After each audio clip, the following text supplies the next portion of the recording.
क्यों हमारे main main चीज़ों पे बात नहीं होती है। लोग सवाल कर रहे हैं कि भाई नेता लोग कहाँ थे, इवन कि हम लोग 3 महीना राजनीतिक मानना चाह रहे हैं या आगे पंचायत चुनाव है या पंचायत चुनाव का कोई आपका मिशन है? ये है कि आज लोग बात करने लगे हैं। आज देखिए, आज बरसात का पहला ये आया है, हमारे मेन मेन चीज़ों पे बात नहीं होती है। ये है कि आज लोग बात करने लगे हैं। आज देखिए, आज बरसात का पहला ये आया है, लेकिन सारे लोग परेशान हैं। आज बहुत ही एक विख्यात और प्रसिद्ध आदमी से चलते-चलते यूँ ही चलते-चलते मुलाकात हो गई। सोचा कि कुछ गुफ्तगू हो जाए और अभी जो माहौल है, जो सिनेरियो है, जो आप लोग देख रहे होंगे सोशल मीडिया में, काफ़ी एक्टिविस्ट और काफ़ी एक्टिव समाज को भी जागरूक करने में इनकी बहुत बड़ी भूमिका रहा है। वो कोई नहीं बल्कि सकारात्मक टीम के चेयरमैन और खुद फाउंडर मतीन इकबाल साहब से आज मिलते हैं। मतीन इकबाल साहब से। मतीन इकबाल साहब, स्वागत है आपका आज के लाइव में। और कुछ मेरी दिली ख्वाहिश होती थी कि मैं कभी आपसे मिलूं और इत्तेफाक आज ये आपके साथ रूबरू आ रहा था। जैसा कि एक सकारात्मक बिहार पिछले 1 साल या 7-8 महीने तकरीबन होगा, मैं देख रहा था सोशल मीडिया में। एक साल जी, 1 साल होगा करीब। तो एक कुछ मुद्दों के साथ वो निकला था, कुछ अपना मिशन लेके निकला था कि उस मिशन के तहत कई बार हमने आपके पोस्ट में भी देखा कि कई नदी कटाव के बाढ़ग्रस्त क्षेत्रों में आपने दौरा भी किया और बहुत ऐसे अभी इतना बिजीपन की ज़िंदगी में सब लोग अपने अपने मशगले में मस्त हैं। ऐसे में ये एक समाज सेवक कहिए या तो बिना स्वार्थ के अपने से पेट्रोल जला करके और अपने से लोगों मुद्दा को उछालना और छोटे छोटे बेसिक मुद्दे जो पब्लिक के हित की होती है वैसे मुद्दे को लेकर के बहुत ही एक्टिव रहते हैं। तो ऐसे लोगों को भर रहे हैं। तो आज मैं अपने आप को बहुत खुशनसीब समझता हूं और मैं अपने दर्शक से आग्रह करता हूं कि मेरे वीडियो को अंत तक वॉच कीजिएगा और आपके चेयरमैन जो सीमांचल बिहार के जो एक्टिविस्ट हैं, जो समाज सेवक के रूप में समाज में छोटी छोटी मुद्दों को लेकर के और वो मुद्दा जब वहाँ तक पहुँचता है ज़मीनी स्तर पर तो बहुत बड़ा मुद्दा होता है, वहाँ के लोगों को जागरूक करने का काम करते हैं। पिछले बार का एक सवाल है कि सकारात्मक बिहार के चेयरमैन साहब से, मतीन इकबाल साहब से, कि पिछले बार आपने दौरा किया था नदी कटावग्रस्त क्षेत्रों का और वो क्या उसमें क्या आपका मिशन जो था, क्या अब तक आपको लगता है कि उसमें कुछ आप कामयाब हुए? सबसे पहले आपके जितने भी व्यूवर्स हैं उसका हम शुक्रिया अदा करना चाहते हैं और आपका भी शुक्रिया अदा करना चाहते हैं कि आपने इस नाचीज़ के बारे में इतनी प्यारी प्यारी चीज़ें और इतने अच्छे वर्ड्स हमको दिए। हम लोग एक सोशल एक्टिविटीज़ हैं और हम लोग जो मूल मुद्दे हैं उस मूल मुद्दे पे कैसे बात हो इस पे हम लोग बहुत ज़्यादा ही सोचते हैं और गहन करते हैं। आपने बोला कि लगभग 1.5 साल पहले हम लोग नदी के किनारे घूमे। मैं ये बता देता हूँ कि सकारात्मक ये पड़ा कैसे, ये सोच आया कहाँ से। जब मैं सोशल मीडिया देखता था कहीं ना कहीं ताजुब होता था। ताजुब ये होता था कि क्यों हमारे मुद्दे को इस तरह से दरकिनार कर दिया जाता है, क्यों हमारे मेन चीज़ों पे बात नहीं होती है। तो इसी एक सोच को लेकर कि एक सकारात्मक सोच, एक पॉजिटिव सोच लेकर के हम इसको लेकर के काम करें। इसी सिलसिले में आपने पिछले साल देखा होगा कि नदी के मसले पे हम लोगों ने काम किया और नदी के मसले में आप जब लंबी लड़ाई लड़ते हैं तो आपको एक दिन में रिजल्ट नहीं दिखता है और हमने लंबी लड़ाई लड़ी है, हमने वो बहुत लंबी लड़ाई है। लेकिन एक चीज़ ये है कि आज लोग बात करने लगे हैं। आज देखिए, आज बरसात का पहला ये आया है, लेकिन सारे लोग परेशान हैं, सारे लोग सवाल कर रहे हैं कि भाई नेता लोग कहाँ थे। इवन कि हम लोग 3 महीना पहले भी गए थे कि भाई इसमें प्लानिंग करो, आप प्लानिंग करो, लेकिन लोगों ने लड़कियों को लेकर के जब एमयू का मसला आया था, बंद पड़ा हुआ और भूमि से विवाद मामला आया था, तो लड़कियों को लेकर के हमारे चंद जो तराना है, एमयू तराना का आपने लाइव किया, क्या मसलियत था? हम हमारे दर्शकों को बताइए कि क्या मकसद था उस। असल में आपने मुझे याद दिला दिया वो दिन जब हम जामिया में गुजारते थे और वो मूवमेंट जो एमयू कोऑर्डिनेशन कमेटी जो दिल्ली में चलती थी। और जब भी याद करता हूँ तो कहीं ना कहीं आंखें नम हो जाती है, क्योंकि उस एमयू के लिए हमने ही नहीं, बहुत सारे लोगों ने कुर्बानियाँ दी हैं। उसमें से भी एक छोटा सा नाम मेरा भी है, मतीन इकबाल भी है, जो दिल्ली में वो कुर्बानी दिया है हमने। और उस मूवमेंट को आप यकीन मानिए हम लोगों ने बहुत दिल से किया था और 12 अक्टूबर के धरना में भी हम लोग यहाँ पे आए थे। फिर जब एमयू का इस तरह का हाल देखे तो कहीं ना कहीं अफसोस होता है, बड़ा दर्द होता है कि वही एमयू जिसके लिए हम लोग लड़ाई लड़ रहे थे और वही एमयू आज इतने बुरे हाल में पहुँच गए।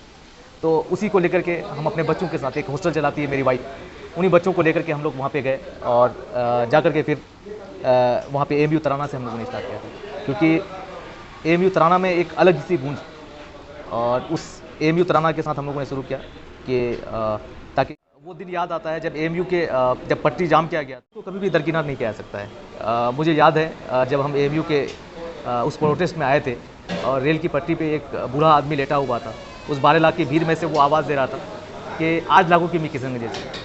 तो हम लोगों ने बचपन से उस दर्द को देखा, तो वो वही था कि उस दर्द को था जब सांसद महोदय आवाज़ उठा रहे थे तो हम सोचे कि अगर ये नाचीज़ भी थोड़ा सा आवाज़ बन जाए तो इसमें कोई बुराई नहीं, और हम ये लोग समाज के लिए एक यादगार पहल था आपका, काफ़ी प्रेरणादायक रहा वो तराना। मैं भी देखा था, मैं बहुत इंटरेस्ट से वॉच किया अच्छा, था अच्छा, अच्छा। और थैंक काफ़ी यू। जगह मैं शेयर भी किया था। अच्छा। और फिर मेरी जब लॉकडाउन लग गया तो लॉकडाउन में जहाँ महामारी में लोग तरस रहे थे, अपने खाने पीने के लिए तरस रहे थे, फिर एक पहल देखा मैं आपका कि आप ऑक्सीजन सिलेंडर भी बांट रहे थे, लोगों को खाने पीने का राशन का भी व्यवस्था करा रहे थे। वो भी एक मैं देखा था कि अजीब अजीब चीज़ आप करते रहते हैं समाज के लिए। ये क्या था दरअसल?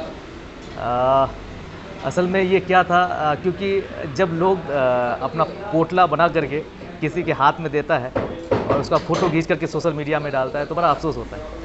मैंने कहा कि इसका एक अलग तरीका अपनाते हैं, और तब ये अपनाया कि हमने 3 ऑक्सीजन सिलेंडर और बहुत सारी चीज़ें थी जो सारा नाम नहीं ले सकता मैं। जी, मैं और आपने ऑक्सीजन सिलेंडर दिया लेकिन कहीं फ़ोटो वायरल नहीं हुआ आपका, कहीं आपने इतने सारे खिदमात के रूप में लोगों को अनाज, अन्न, राशन।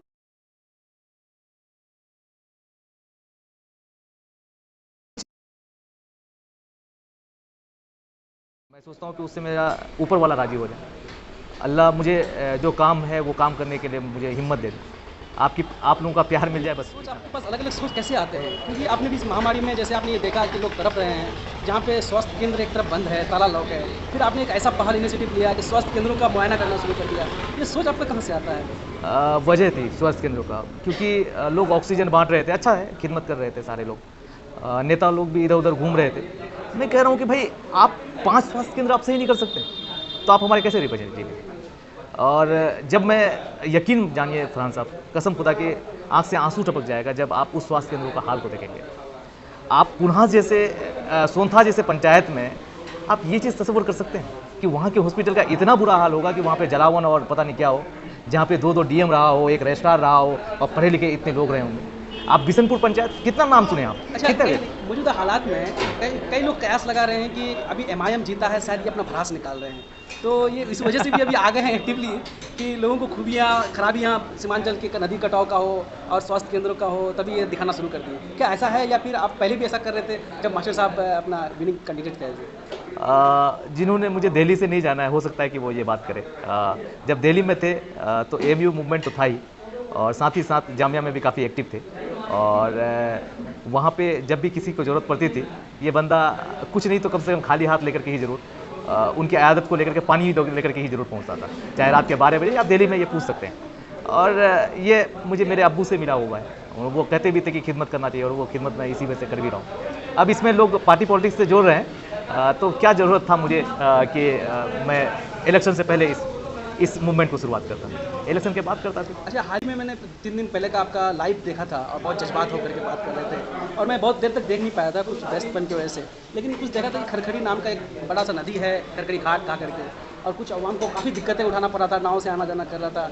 ये उस मसले में आप यहाँ किशनगंज से डवाबाड़ी से चल करके खरखड़ी हाट जाना, इतना दूर जाना, क्या आपके पास और कोई काम नहीं है कि मतलब बिना स्वार्थ के ये सब काम वहाँ जा करके वहाँ के लोगों को बेदार करने का काम करें? असल में खरखरी का मसला जानिएगा तो अगर यकीनन अगर हम लोग आवाज़ नहीं बन पाते तो बड़ा अफसोस की बात है। मैंने देखा है कि सोशल मीडिया में बहुत ऐसे मुद्दे हैं जिसको सच में लोगों के सामने आना चाहिए, लेकिन उसको सही सपोर्ट नहीं मिल पाता है, वो प्यार नहीं मिल पाता, वो मोहब्बत नहीं मिल पाता, और वो कहीं ना कहीं वो जो मुद्दा है वो वहीं दब के रह जाता है। और यही हम लोगों ने इसको देखा वहाँ खरखरी वाला मामला।